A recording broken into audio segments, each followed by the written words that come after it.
Hey guys, welcome to 5 kilo fat mass குறைக்கிற ஜேர்னியில் 4:31 காலையில் எந்திரிச்சு ஓட் மீலை ப்ரிப்பேர் பண்ணி சாப்பிட்டதும் பசங்கள்லாம் வாப்பா பேட்மிண்டன் போகலான்னு கூப்பிட்டாங்க. அவங்களோட போய் கொஞ்ச நேரம் விளாண்டுக்கிட்டு இருந்தேன்.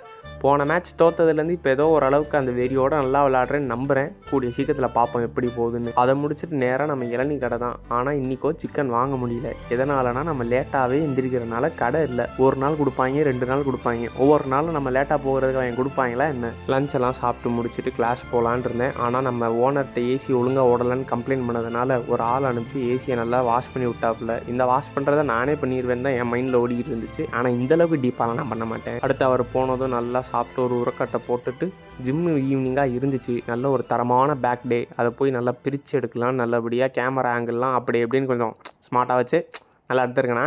கேமரா ஆங்கிள்லாம் நல்லா இருக்கான்னு சொல்லிட்டு போங்க. கூடிய சீக்கிரம் அதே ஃபாலோ பண்ணிக்கலான் இருக்கேன். அடுத்து ஜிம்மை விட்டே நம்ம தான் லாஸ்ட்டாக போகிறோம். ஷட்டரையே பூட்டிட்டாங்க நம்மளை உள்ளே வச்சு. அதோட நானும் அண்ணனை கூப்பிட்டு திறந்து விடுங்கன்னு இதோட இந்த நாளை முடிச்சுக்கிறேன். Bye guys.